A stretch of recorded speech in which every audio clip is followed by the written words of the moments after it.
I invite you to take your Bible this morning, the Bible in front of you in the pew, or the Bible that you brought with you, and open to Luke chapter 7. Luke chapter 7. So we're continuing in the Gospel of Luke for a few more weeks before we're going to break for a while this summer. Luke chapter 7, at the end of this chapter. I'm not going to read it first as we usually do. We're just going to walk through it together. So instead of reading through it, I'm just going to ask you to open your Bible and follow with me as we walk through the text this morning. But you will be greatly helped if you have it open in front of you so you can see what we're referring to. Luke chapter 7. We are going to be starting in verse 36, if you have that in front of you. Luke chapter 7, verse 36. We are continuing in this series where we're looking at the life of Jesus, looking at who Jesus is, who he's introduced to us to be by the gospel writer Luke. He's introducing us to Jesus in these opening chapters. And there are many titles as we're meeting Jesus that he was given by those who knew him in his earthly ministry. Teacher, prophet, Messiah, eventually, Lord. Many different titles that Jesus is given, some titles that Jesus gives himself, but there's a different kind of title, a title that's different in all of those that is given to him in Luke chapter 7, earlier, before our passage this morning, also recorded in the other Gospels, a different title for Jesus. In Luke chapter 7, Jesus is called the friend of tax collectors and sinners. Now, Jesus is given that title by his enemies. To them, this is not a compliment. They are saying Jesus is soft on sin and suspect, cannot be trusted to deal with moral judgments. This is what they call him, a friend, disdainfully, a friend of tax collectors and sinners. But surprisingly, Jesus picks up this title and repeats it. Jesus knows his reputation and doesn't run away from it. Indeed, Luke shows us that Jesus' enemies were onto something by calling him this. Something that did make the religious leaders of his time uncomfortable about Jesus, and if we really understood it, might make you and I uncomfortable as well. Is Jesus the friend of sinners? What do you think? A friend is willing to associate with you. A friend is willing to be in your company. A friend is willing to be seen with you in public, and you don't even have to pay them to do it. A friend is willing to claim you. A friend is willing to warmly welcome you. A true friend values you and likes you. That's what a friend is. Jesus, the friend of sinners. Of sinners. Modern people don't use the word sin much, but we all have a sense of what it means, I think. Even still, sin is that which is morally wrong. It comes from the recognition that all of us have, that there is right and wrong. Whether you want to admit it or not, there is right and wrong. If you don't think there's right and wrong, just this week, try to go a week without judging anybody. Nobody. Just watch yourself. Try not to judge anybody on the road, in the office, when watching the news. You'll see you judge pretty automatically. You have a sense that there is right and wrong. And a sinner is someone who is a moral failure, who has done that which is morally wrong. A sinner is someone who should be, who should be ashamed of what they have done. A sinner is someone who has earned a good dressing down. A sinner is someone who should be called out. For a Christian, a sin is fundamentally an offense against God and deserving of his judgment. So what can it possibly mean to say that Jesus is a friend, warmly welcoming, eagerly associated with sinners? Is it true? What does it mean? That question hangs over this whole story. So let's hear the story now and let's consider what it means for us. Do you have your Bibles open in front of you? This story, we're going to hear the story first, and then we're going to unpack what it means with 2 points. The story of what happened involves a dinner and a woman and a very awkward moment. Now it starts at a dinner. Verse 36, When one of the Pharisees invited Jesus to have dinner with him, he went to the Pharisee's house and reclined at the table. Jesus goes to dinner. Of course he does. By the way, you may have heard me say this. I was talking to Monica McLaughlin about this recently. One of the things I think is that if Jesus was here in the flesh this morning, I don't know, I can't predict everything he would do if he was with us this morning. I hope he'd be pleased with much of what is happening here. But I think I can confidently say this. If you invited him to dinner, he'd go. Have you noticed that from the Gospels? If he gets an invitation, he goes. He eats with all kinds of people. He loved to do this, apparently. He'd already gotten in trouble for eating with all kinds of notoriously sinful, infamous people. He had already been called out for that earlier in the Gospel of Luke. But he also accepted other invitations, like the invitation of the upstanding religious leader Simon, who invited him to his house for dinner. So Jesus went to dinner. He went to this Pharisee's house, who was a religious leader, religious teacher. A religiously serious man. And it was a special kind of dinner. Jesus has been on the move. He's been moving around from town to town. He's been teaching, and his reputation has been spreading. And so there's buzz when Jesus comes to town. And so when he comes to this town, this traveling teacher, Jesus, comes to town. Simon the Pharisee invites him over to his house for dinner, and it was a particular kind of dinner. The Greco-Romans, we can tell this from the context, the Greco-Romans would call these symposiums. These were dinners hosted by a leader in the town for another respected, often traveling visitor, significant visitor. And these banquets were open to the public. So the traveling leader or teacher would be invited in and would have this public meal with the official people at the table. But other people from town who heard about it could slip in and sit on the outskirts of the room and listen and kind of get a sense of who this person was. This was a common thing that was done. And so it gives you a sense of the setting of the meal and how this woman, who we see next, got in. Because she's not invited, but she came in. It's this open dinner, kind of a public event in a sense. Jesus is invited by the Pharisee, and that's the dinner. And now let's turn to the woman, this woman who comes in. Verse 37, a woman in that town who lived a sinful life learned that Jesus was eating at the Pharisee's table, so she came there with an alabaster jar of perfume. A woman in that town, says, who lived a sinful life. What does that mean? And I looked at this. I tried to read as much as I can. Luke doesn't tell us what it means. There's a few options. I think looking at it, there are probably two that fit the context. Most commentators think this. One is that she was a prostitute. Or the other is that she was an adulteress, a known adulteress. We're not certain, but I think it's pretty certain. She is, whatever the specificity of her sin was, everyone in town knew this about her. She has an aura when she comes into the room of shame. She is a sinner, and everyone knows it. And so from the beginning, because you notice this, as soon as she comes in, it's from the beginning, her entrance into the room makes things awkward and tense. Because her reputation is clearly, as we go on, it is the first thing on the mind of the host, the official host of the meal, Simon. This is the first thing he sees about her. And Luke, by the way he tells it, indicates this is the first thing everyone sees about her. She comes in, she's a sinful woman, and everyone knows this about her. And so she comes in, and she's a sinner. Simon didn't invite her, but remember the reputation of Jesus. Jesus is a friend of sinners. And in fact, the phrase was more specific. When his enemies accused him in Luke chapter 7, we read this also in Matthew, they said he was a friend of tax collectors and sinners. And that was a way of spelling out some of the worst kinds of sinners there were, tax collectors. So when they said friend of sinners, tax collectors and sinners, Tim Chester spells out what this means. This is Jesus' reputation. He puts it in modern language, the writer Tim Chester. He says, to say that Jesus is the friend of tax collectors and sinners means he's the friend of riffraff, traitors, the unrespectable, those who are drunks and druggies and prostitutes, the mentally ill, the broken, the needy, people whose lives are a mess. And so she comes in. And she's one of those people. And everyone knows it.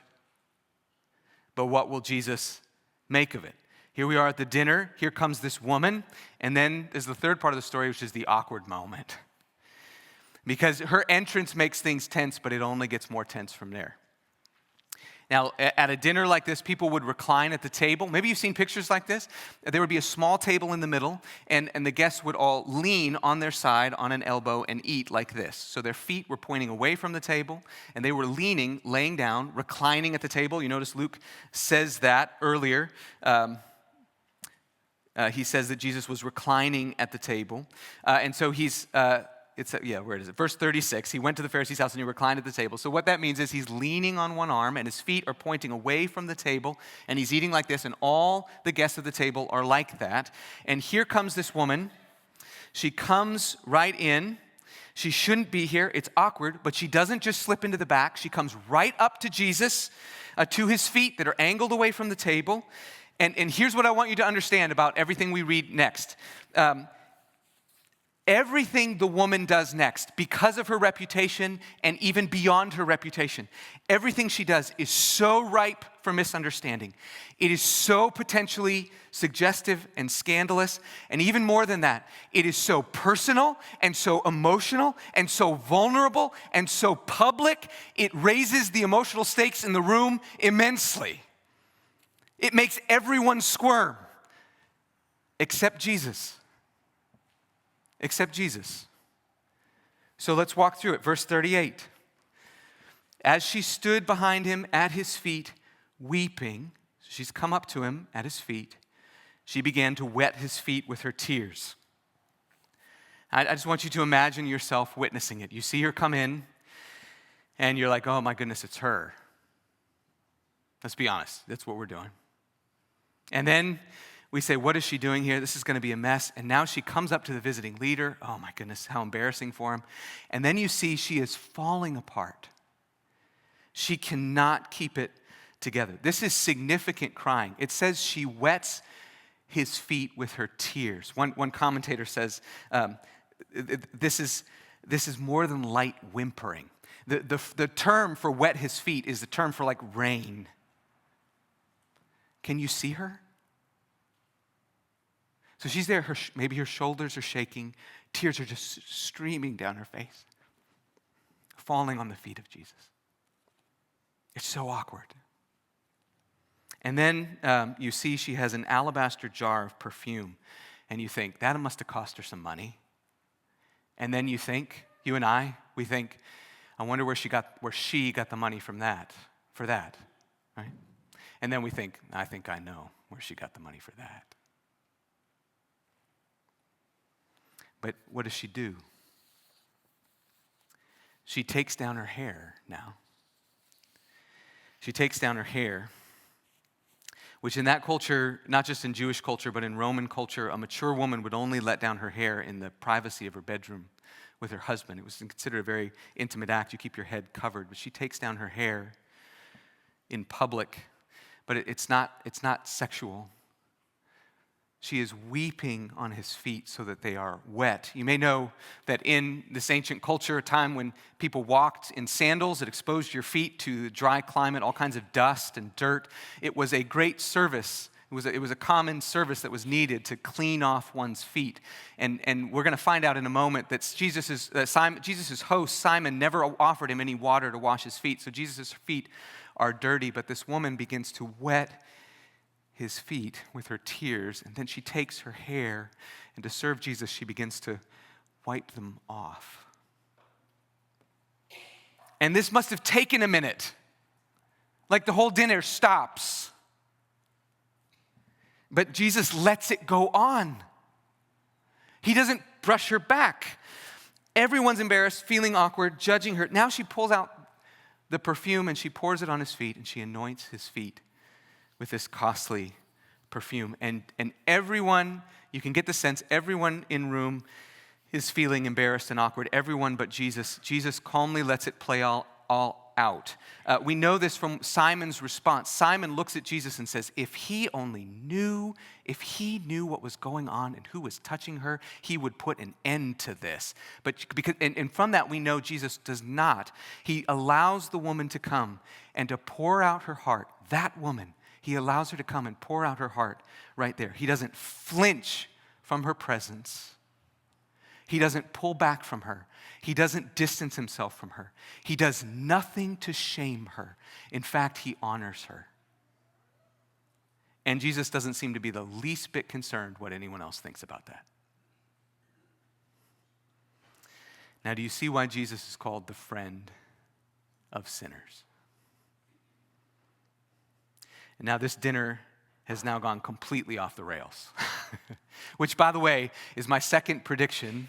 If Jesus was here today, he'd come to your house, and by the way, if he came to your house, your plan for dinner would go off the rails. Jesus did this all the time when he came to people. He just upset everybody's expectations. He welcomed the wrong kind of people. He asked the hardest questions. He made things awkward and wonderful, and he did it again. This is it right here. That's the story. That's what happened at Simon's house. But why should we know this story? Why is it in the Bible? What does it teach us? What do we need to know? Well, it gets debriefed in the rest of the chapter. I want to point out two things it means for us. This story, this strange and wonderful story. This story gives us a warning to pay attention to and a friend to receive. A warning to pay attention to. And here's the warning. We're just going to talk a bit about it. You're going to see it. It gets unpacked. Beware of the blindness of pride. Now, all of this happens at the dinner, and in the aftermath of the woman doing all this, the first person who comes into focus, it's really interesting, the first person who comes into focus for actually critique is not the sinful woman, it's the proud hosting Pharisee. The first one who comes into focus. Look down at verse 39. When the Pharisee who had invited Jesus saw the scene unfold, he said to himself, if this man were a prophet, he would know who is touching him and what kind of a woman she is, that she is a sinner. Simon thinks he sees what's going on. Here's what Jesus is going to show Simon. Simon doesn't see anything. Simon is blind, spiritually blind. Remember earlier, if you've been with us, or if you look back at Luke chapter 6, Jesus has told a story, preached the Sermon on the Mount. And in that sermon, he talks about, do you remember this is one of Jesus' most famous sayings? He talks about those who are spiritually blind. He says, beware following those who are spiritually blind. And then he gives an example. He talks about someone who is very concerned. Imagine if I was very concerned about the speck of sawdust that was in Dave Cooley's eye. And I was coming to Dave and like, Dave, I'm very concerned. You have a speck of sawdust in your eye. In fact, I need to get it out of your eye. Now imagine I'm having this conversation with Dave, and I have a 2x4, that's the term that's used, coming out of my eye socket. And I'm not going to the ER. I'm like, no, don't worry about me, Dave. The problem here is you.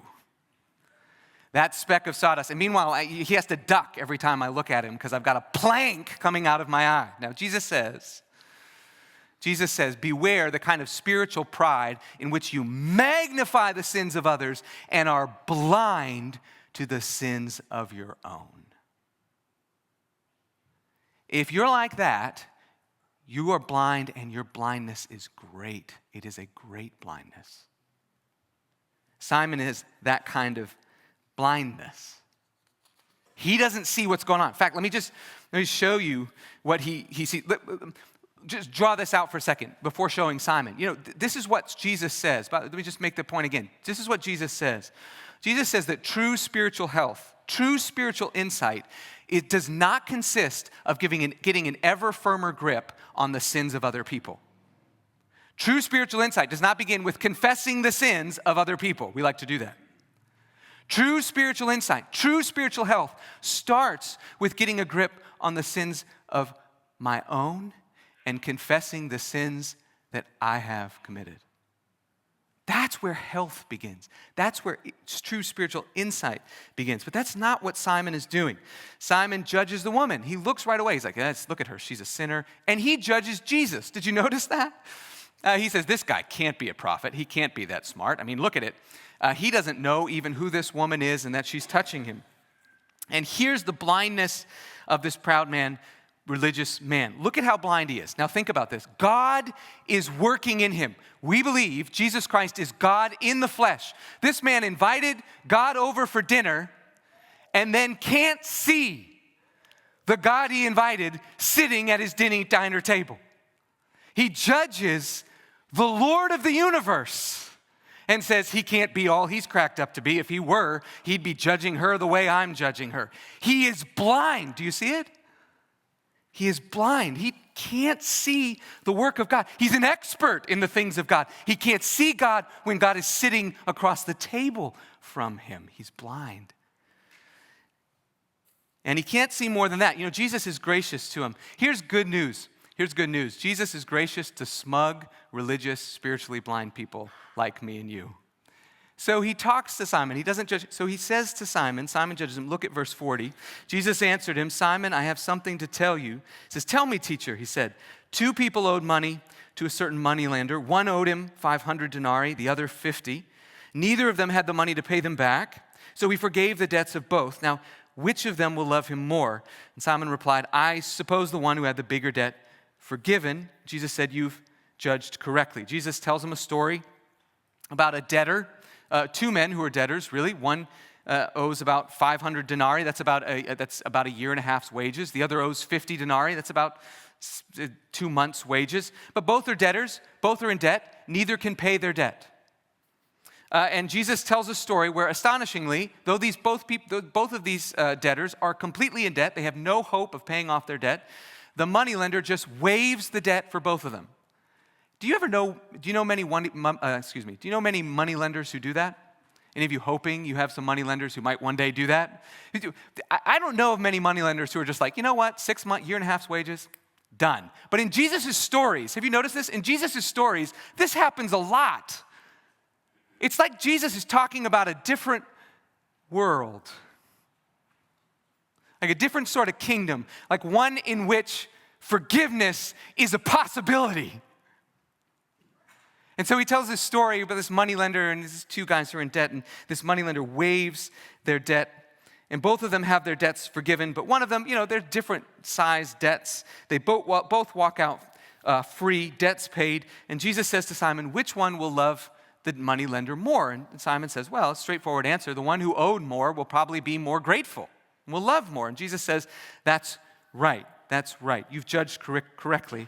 And then look at verse 44. Then he turned toward the woman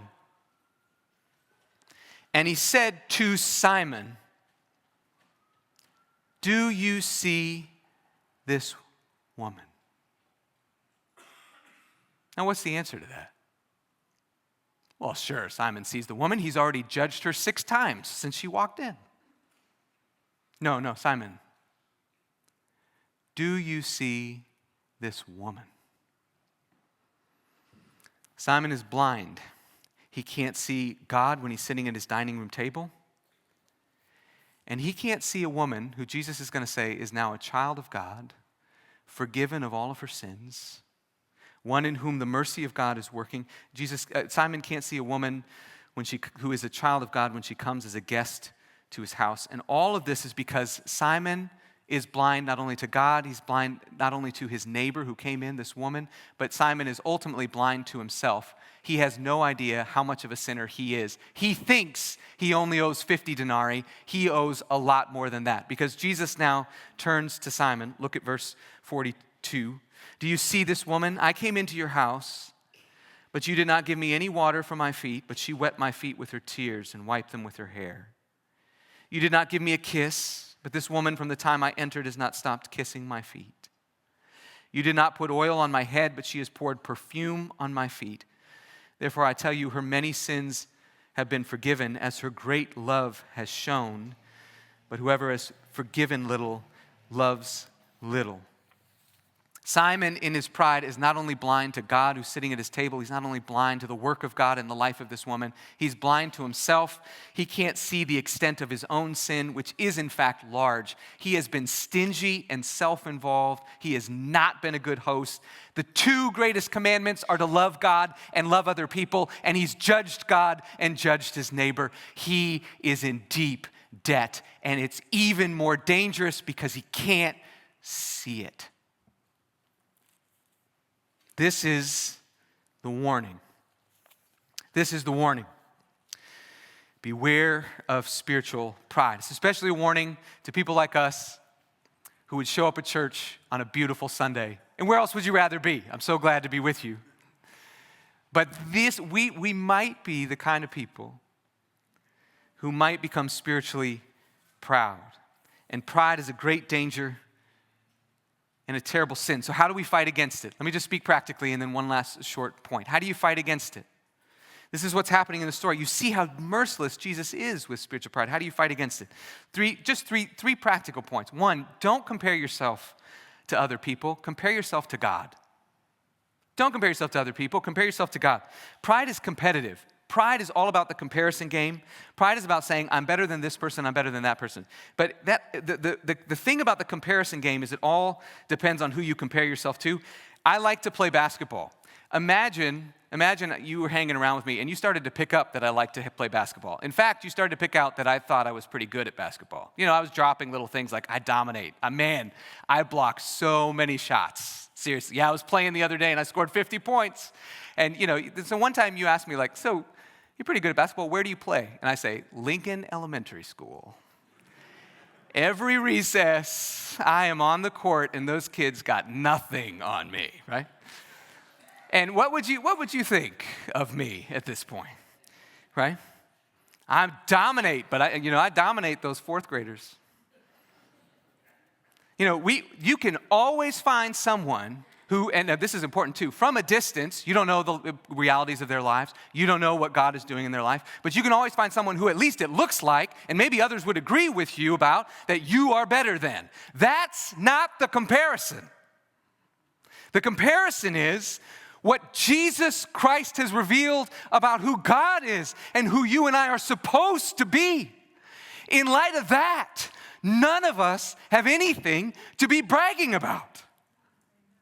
Don't just look at the things you haven't done. Look at the things Jesus has called you to do that you have not done. Look at the reasons, the bad reasons, the selfish reasons. We sometimes do the good things we do. Do you never know? Have you ever done something like Jesus called out the Pharisees and you do something and then you let someone else know? Or you get really upset when you do something good and no one gives you credit? Do you know what Jesus says? You're doing that not out of pure love, but out of selfish desire for credit. Look.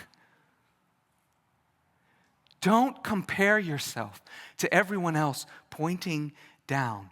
Look up at the glorious holiness of God, and that will humble you.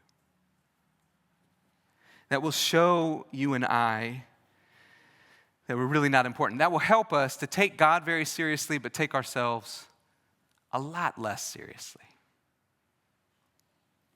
Don't play the comparison game. That's one. Two, when you do, compare yourself. Don't compare yourself to others. Compare yourself to God. Two, remember all of God's grace to you.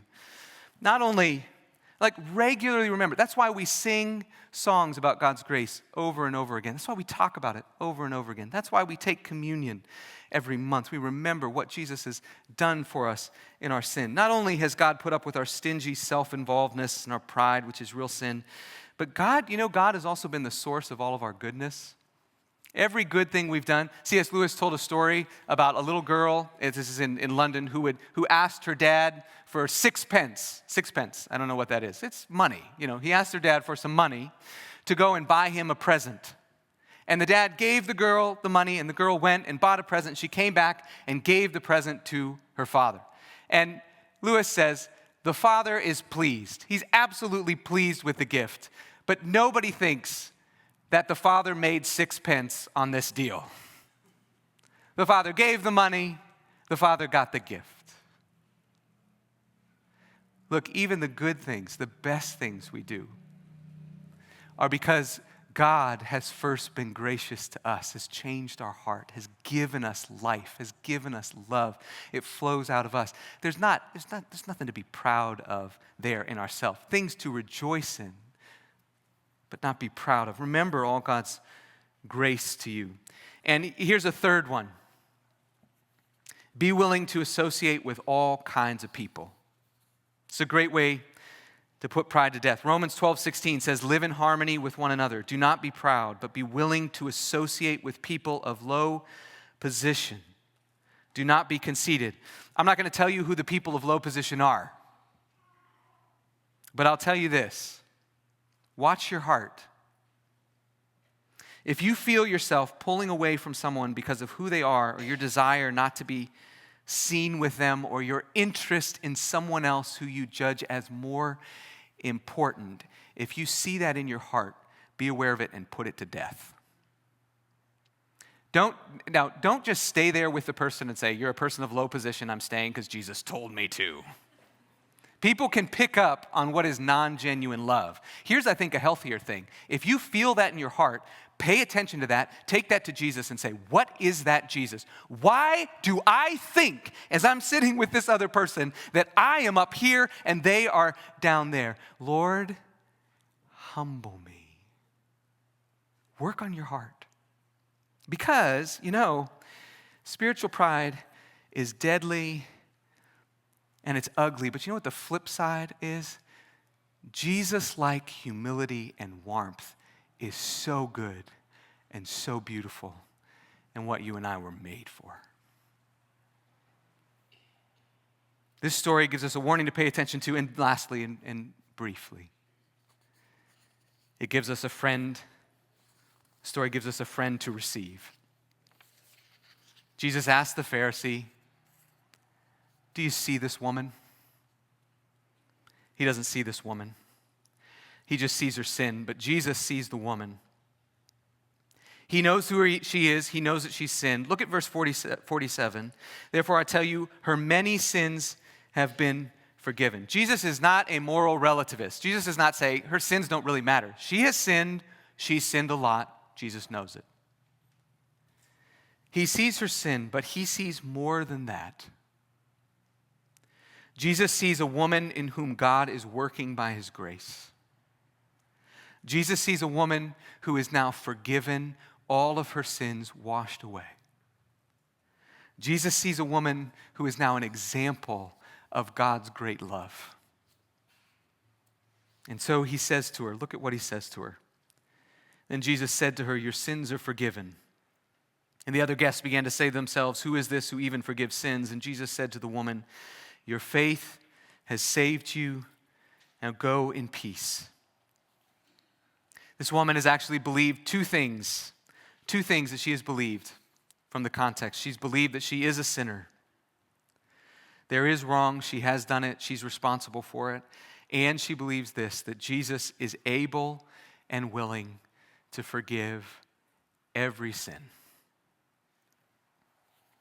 She was found that Jesus is the friend of sinners like you and me.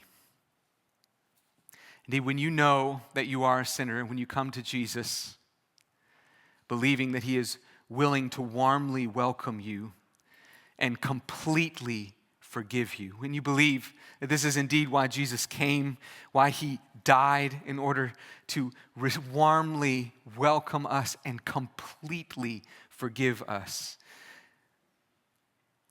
then you know the gospel, you know the faith that saves, you know the message that we're belief in saves us, and you know Jesus, the friend of sinners. And you know someone who knows you completely, even the worst things you've done, and still loves you deeply. This is Jesus Christ, the friend of sinners. Well, do you know yourself to be a sinner in need of a friend like this?